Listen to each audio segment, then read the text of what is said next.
Hello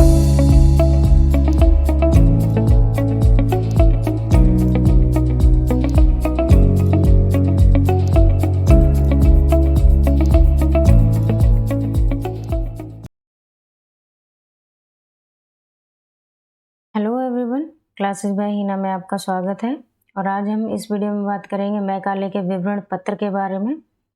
इस विवरण पत्र में क्या था और इस विवरण पत्र की आवश्यकता क्यों पड़ी, चलिए आज हम इस वीडियो में जानेंगे। तो सबसे पहले आपको पता होना चाहिए कि लॉर्ड मैकाले कौन था। लॉर्ड मैकाले एक सुयोग्य शिक्षा शास्त्री, राजनीतिज्ञ एवं कुशल प्रशासक था। वह अंग्रेजी साहित्य का प्रकांड विद्वान भी था। वह ओजस्वी लेखक एवं वक्ता भी था। उसने 10 जून 1834 को गवर्नर जनरल की काउंसिलिंग के कानूनी सदस्य के रूप में कार्य करना प्रारंभ किया था।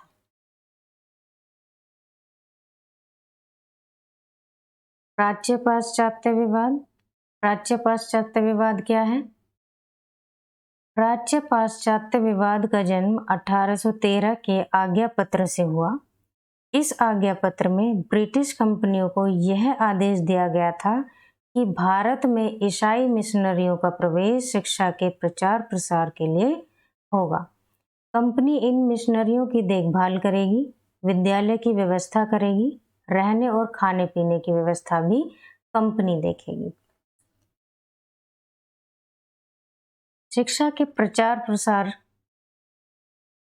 साहित्य का संरक्षण, ज्ञान विज्ञान का उत्थान और विद्वानों को प्रोत्साहन आदि के लिए धारा 43 के अंतर्गत कंपनी 1 लाख रुपए खर्च करेगी।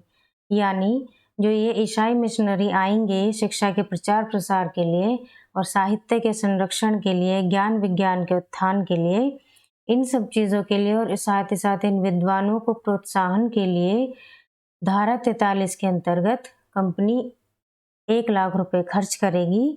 इसी आज्ञा के कारण प्राच्य पाश्चात्य विवाद का आरंभ हुआ। कैसे? इस आज्ञा पत्र में यह स्पष्ट नहीं किया गया था कि भारत में विद्वान, साहित्य और ज्ञान विज्ञान का उदाहरण पाश्चात्य होगा या भारतीय।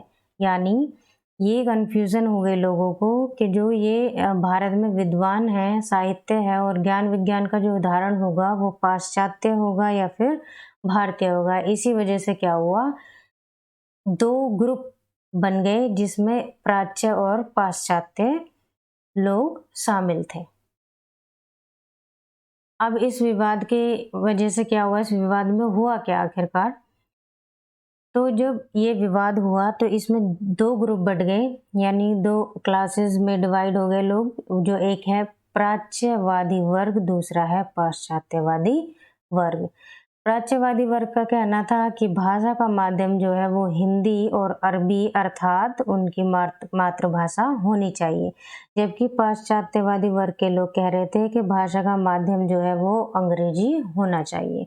इसी के साथ साथ प्राच्यवादी वर्ग चाह रहा था कि शिक्षा का जो आधार है वो भारतीय साहित्य एवं ज्ञान विज्ञान पर ही आधारित हो, जबकि पाश्चात्यवादी वर्ग चाह रहा था कि शिक्षा का जो आधार है वो पाश्चात्य शिक्षा पद्धति ही हो।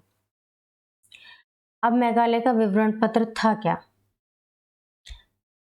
जो ये पाश्चात्य और प्राच्य विवाद जो है, प्राच्य और पाश्चात्य विवाद लगभग 20 वर्षों तक चलता रहा, यानी 1813 से लगभग 1834 तक चलता रहा। उसके बाद क्या हुआ, 10 जून 1834 को लॉर्ड मैकाले गवर्नर जनरल की काउंसिलिंग का कानूनी सलाहकार बनकर भारत आया।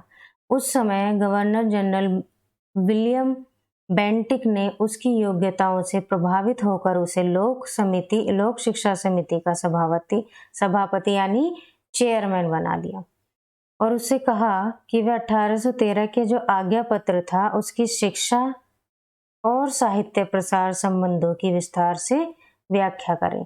यानी जो उस टाइम के गवर्नर जनरल थे विलियम बेंटिक, उन्होंने लॉर्ड मैकाले की योग्यताओं से प्रभावित होकर उसे लोक शिक्षा समिति का सबसे पहले चेयरमैन बना दिया और फिर साथ ही साथ उसको ये काम दे दिया कि जो 1813 में जो आज्ञा पत्र जारी किया गया था, उसमें जो शिक्षा और साहित्य को की व्याख्या मतलब क्लियर नहीं थी।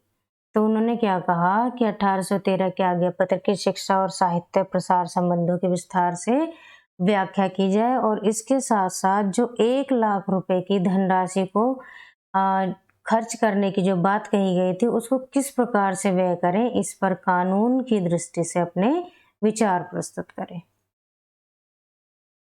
अब मैकाले ने 1813 के आज्ञा पत्र की 43वीं धारा की व्याख्या की।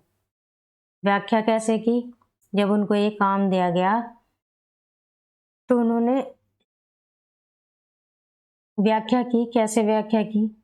मैकाले ने 1813 के आज्ञा पत्र की 43वीं धारा की व्याख्या इस प्रकार की।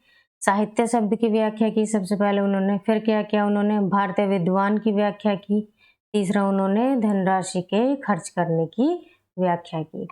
तो सबसे पहले हम देख लेते हैं कि साहित्य शब्द की व्याख्या उन्होंने किस प्रकार की। तो मैकाले ने कहा कि साहित्य शब्द जो है वो केवल भारतीय साहित्य यानी अरबी, संस्कृत आदि के साहित्य से ही नहीं है, बल्कि अंग्रेजी साहित्य से भी है। भारतीय विद्वान की व्याख्या मैकाले ने इस प्रकार की कि भारतीय विद्वान संस्कृत के पंडित, मुसलमान व मौलवी के अतिरिक्त अंग्रेजी भाषा और साहित्य का विद्वान भी हो सकता है। यानी भारतीय विद्वान जो है वो खाली संस्कृत के पंडित ही नहीं होंगे, मुसलमान व मौलवी ही नहीं होंगे, बल्कि जो अंग्रेजी भाषा और साहित्य का ज्ञान रखते होंगे वो भी विद्वान, भारतीय विद्वान हो सकते हैं। अब बात आती है धनराशि को खर्च करने की व्याख्या। तो धनराशि को किस प्रकार खर्च किया जाए, इसके ऊपर मैकाले ने कहा कि 1 लाख रुपए की धनराशि को खर्च करने के लिए सरकार पर कोई प्रतिबंध नहीं है। यानी सरकार अपनी इच्छा के अनुसार धनराशि खर्च कर सकती है। सरकार के ऊपर इसके लिए कोई जोर दबाव नहीं होगा। अब जो मैकाले का विवरण पत्र था उसकी मुख्य बातें क्या थी? मुख्य बातें ये थी कि मैकाले ने अंग्रेजी भाषा का समर्थन किया और उसका गुणगान किया। यानी अंग्रेजी भाषा को बहुत ही बढ़ा चढ़ाकर उसने उसकी तारीफ की। दूसरा, मैकाले ने प्राच्य साहित्य और ज्ञान की शिक्षा को अनावश्यक, निरर्थक और मूर्खतापूर्ण बताया। इसके अलावा मैकाले ने अंग्रेजी भाषा को शिक्षा का माध्यम बनने हेतु योग्य और भारतीय भाषाओं को गंवारू और अविकसित कहा। यानी उन्होंने कहा कि शिक्षा का माध्यम अंग्रेजी भाषा को ही होना चाहिए, बल्कि ये भारतीय भाषाएं जो हैं ये गंवारू और अविकसित हैं। इसके अलावा मैकाले के अनुसार भारतीय विद्वान केवल वही है जो लोक के दर्शन और मिल्टन की कविताओं को जानते हों। मतलब जो लोक के दर्शन और मिल्टन की कविताओं को जानते हैं वे ही भारतीय विद्वान कहलाए जा सकते हैं। अब मैकाले के विवरण पत्र के गुण क्या क्या थे, या मैकाले का भारतीय शिक्षा में क्या योगदान था? नंबर 1, प्राच्य पाश्चात्य विवाद में तर्कपूर्ण निर्णय लिया गया। यानी जो 1813 से चल रहा था विवाद, यानी लगभग जो 20 सालों तक चला, उस विवाद को खत्म कर दिया गया। उसमें एक तर्कपूर्ण निर्णय लिया गया। इसके अलावा भारत में सामाजिक और राजनीतिक जागरूकता का उदय हुआ। धार्मिक शिक्षा पर रोक लगा दी गई। भारत में पाश्चात्य संस्कृति और सभ्यता का प्रवेश हुआ। भारतवासियों को पाश्चात्य साहित्य और ज्ञान विज्ञान की जानकारी होने लगी। आइए जानते हैं मैकाले के विवरण पत्र के दोष क्या थे। गुण तो हमने देख लिए, उसमें कुछ दोष भी थे, तो वो जानते हैं हम क्या क्या थे। मैकाले ने भारतीय भाषा की आलोचना की। यानी उसने अंग्रेजी भाषा के तो तारीफ की बहुत, लेकिन उसने जो भारतीय भाषाएं थी उनकी आलोचना की, जो कि एक अच्छी बात नहीं है। मैकाले ने भारतीय धर्म और संस्कृति को अपमानित किया। मैकाले ने केवल उच्च वर्ग के लोगों को ही शिक्षा का अधिकार दिया। ये सिद्धांत कौन सा था? निस्यंदन या छनाई का सिद्धांत भी इसे कहते हैं। मैकाले ने शिक्षित वर्ग और जनसाधारण के मध्य गहरी खाई खोद दी। यानी जो उच्च वर्ग के लोग थे केवल उनको ही शिक्षा का अधिकार देकर मैकाले ने शिक्षित वर्ग और जो नॉर्मल पीपल्स हैं, जो जनसाधारण हैं, उनके मध्य गहरी खोद दी। मेघालय विवरण पत्र का तत्कालिक प्रभाव के उस टाइम पर जो तत्कालिक प्रभाव था वो क्या रहा कि जो अंग्रेजी शिक्षा थी, अंग्रेजी शिक्षा प्रणाली उस टाइम पर शुरू हो गई। गवर्नर जनरल लॉर्ड ऑकलैंड ने सन 1837 में फारसी के स्थान पर अंग्रेजी भाषा को राजकाज की भाषा घोषित कर दिया।